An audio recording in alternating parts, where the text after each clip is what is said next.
लहान मुले आहेत, आम्ही जीव मुठीत घेऊन राहतो इथे. रोज रात्री आम्हाला घाबरायला होतं. इथल्या लोकांमध्ये हीच भीतीचे वातावरण होतं की आज पेट्रोल पंप काही फुटाच्या अंतरावर, त्याच पेट्रोल पंपला उद्या काही दुर्घटना झाली असते, आग लागली असते, आमच्या पोलीस वसाहतीमध्ये मोठा किती जीवितहानी झाली असते. ज्यावेळेस ते होर्डिंग पडलं त्यावेळेस ते एवढा मोठा प्रचंड आवाज झाला आणि एवढं हादरलं की असं वाटलं भूकंप झाला की काय. ह्यामुळे आमच्या विंगला पण थोडीशी चिर होती, ती अजून पूर्ण जास्त गेली आहे. बिल्डिंग मध्ये अजूनही लोक 400 ते 500 कुटुंब अक्षरशः जीव मुठीत घेऊन राहत आहेत. घाटकोपर येथे पूर्व द्रुतगती मार्गाला लागून असलेल्या पेट्रोल पंपावर एक भलं मोठं होर्डिंग कोसळलं आणि याचा फटका सगळ्यात मोठा बसला तो म्हणजे इथेच बाजूला अवघ्या 100 मीटरच्या आतमध्ये असलेल्या रेल्वे पोलिसांच्या वसाहतीला. आपण जर बघितलं तर मी सध्या याच वसाहतीमध्ये आहे. अगोदरच या इथल्या इमारतींची अवस्था अतिशय वाईट झालेली होती. या अगोदर इथल्या पोलीस कुटुंबाने आंदोलन देखील केलेलं होतं की इथल्या जे पोलीस कुटुंब आहेत त्यांना या ठिकाणी हक्काचं वरळी बीडीडी प्रमाणे हक्काचं घर मिळावं, इथेच त्यांचं पुनर्वसन व्हावं. मात्र या संदर्भात अजूनही कोणतीही पावली उचलली गेलेली नाही. अशातच ही जी घटना आहे ती घडली आणि आपण जर या इमारतींची अवस्था बघितली तर ही भली मोठा जो तडा आहे तो इमारतीच्या आधी मध्यावरून वर गेलेला आहे आणि आजूबाजूच्या इमारतींची देखील अशी स्थिती आहे. जर इथल्या पोलीस कुटुंबाची संख्या बघितली तर या ठिकाणी अजूनही 400 ते 500 कुटुंब या घटनास्थळापासून अवघ्या काही मिनिटाच्या अंतरावर, काही सेकंदाच्या अंतरावर राहतात. आणि जेव्हा ही घटना घडली त्याला लागूनच असलेली ही 13A बिल्डिंग आणि त्या ठिकाणी ही कुटुंब राहतात, भीतीच्या छायेमध्ये आहेत. 17 इमारती अजूनही या ठिकाणी आहेत ज्या ठिकाणी ही कुटुंब राहतात. घटना घडली तेव्हा नेमकी काय स्थिती होती आपण त्यांच्याकडून जाणून घेऊया. खरं तर पोलिसांचं कुटुंब आहे तुमचं. ज्यावेळेस ही घटना घडली त्यावेळेस नेमकी काय स्थिती होती, नेमकी ज्यावेळेस काय ह्या सगळ्या तुम्ही अनुभवलं या घटनेनंतर? जेव्हा पाऊस आणि वारा चालू होता ना तेव्हा एकदम असा जोराचा आवाज झाला आणि आम्ही घाबरून घराच्या बाहेर आलो आणि एकदम जमीन हादरल्यासारखी झाली होती. मी मुलांना घेऊन लगेच बाहेर बघायला आले तर एकदम जोराचा वारा होता आणि एकदम जोराचा आवाज झाला होता. नेमकं काय झालं अजून कळालं नव्हतं. नंतर थोड्या वेळानं लगेच कळालं की पाठीमागे होर्डिंग पडलंय. मग तेव्हा तर अजूनच घाबरलो आम्ही, कारण पेट्रोल पंपावरती पडलंय म्हणल्यावर बिल्डिंग आमची जवळच आहे, अजून काय तर दुर्घटना घडली असती, मग आम्ही काय करायला पाहिजे होतं. आणि ह्यामुळे आमच्या विंगला पण थोडीशी चिर होती, ती अजून पूर्ण जास्त गेली आहे. मग आम्ही कसं राहायचं इथे पोलीस क्वार्टरमध्ये. आणि ही लहान मुले आहेत, आम्ही जीव मुठीत घेऊन राहतो इथे. रोज रात्री आम्हाला घाबरायला होतं. मग याच्यावरती काहीतरी शिंदे साहेबांनी तोडगा करावा, आमची स्वतःची हक्काची घरं द्यावीत. वरळी बीडीडी चाळीसारखे आम्हाला पण आमचं स्वतःचं घर द्यावं ही विनंती आहे शिंदे साहेबांना. आणखीन काही या ठिकाणचे आंदोलक आहेत. खरं तर या अगोदर वारंवार त्यांनी हा प्रश्न उपस्थित केलेला आहे. अजूनही 400 ते 500 कुटुंब या ठिकाणी राहतात. अनेकांना घरं सोडली, पण आता ही घटना घडल्यानंतर काय नेमकी नागरिकांमध्ये स्थिती आहे? साहेब, कालच्या वातावरणामध्ये इथे जवळजवळ 17 बिल्डिंगमध्ये सुद्धा आजूबाजूला भीती आहे. ह्यांची 13 बिल्डिंग तर काही फुटाच्या अंतरावर आहे. आपल्याच माध्यमातून आम्ही काही महिन्यापूर्वी आंदोलन केलं होतं की हक्काचं घर भेटावं, अनधिकृत बांधकाम किंवा पेट्रोल पंप जर होत असेल. आज तुम्ही बघायला गेलं तर सगळेच नेते किंवा सगळेच लोक येणार आणि सांगणार की अनधिकृत बांधकाम होतं त्याच्यावर कारवाई का केली नाही. आज इतका वर्ष आम्ही आपल्या माध्यमातून सांगतोय. समजा आम्ही हक्काच्या घरं मागतो त्याच्याकडे लोक दुर्लक्ष करतात, अनधिकृतला त्यांनी सपोर्ट केला होता. आज अनधिकृत बांधकामामुळे एवढी मोठी दुर्घटना गेली, जीव गेला त्याच्यामध्ये कितीतरी लोकांचा.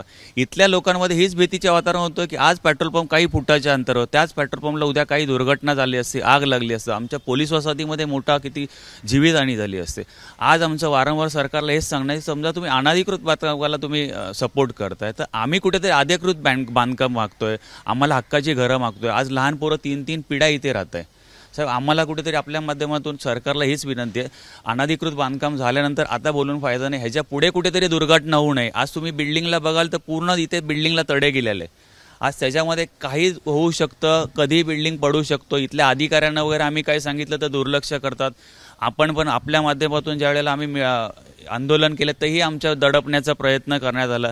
आत्ताही आम्हाला सांगितलं की कुठे काही बोलू नका वगैरे काय, म्हणजे कुठेतरी हे दडपशाही चालू आहे की ह्याच्यामध्ये कुठेतरी मोठा घोटाळा आहे तो बाहेर पडू नये.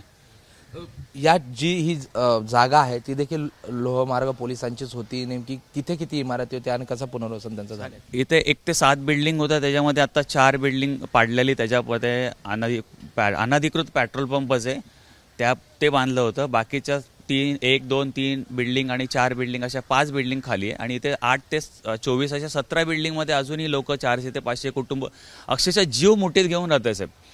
आम्ही लोकांना तेच सांगतोय की साहेब, वरच्या लोकांना, अधिकाऱ्यांना आम्ही सांगून कंटाळलो, इथले कुठल्याही प्रकारचं आमच्याकडे कामं होत नाही, तर कामं करत नाही, तर आमच्या लोकांना हे तुम्ही कामं करत नाही तर BDD वरळीसारखी कुठेतरी आम्हाला हक्काची घरं भेटावी. ह्या दुर्घटना वारंवार होतच राहणार. आज बिल्डिंग तुम्ही बघायला गेलं तर ह्या एका हादऱ्याने एवढं हे झालं. उद्या पेट्रोल पंपला अजून काही दुर्घटना झाली असतं तर बिल्डिंग कोसळायला वेळ नसते लागले. काही आणखीन महिला आहेत. ताई, तुम्ही ज्या ठिकाणी हे पेट्रोल पंप आहे तिथेच जी इमारत होती आणि नंतर त्या ठिकाणी दुसरीकडे राहायला गेलं? हां, तिथेच मी पहिले राहत होते. तर आमचं म्हणजे तेव्हा इतकं खराब परिस्थिती होती, कळायचं हे व्हायचं. मग आम्ही सोडून इकडे आतमध्ये आलो.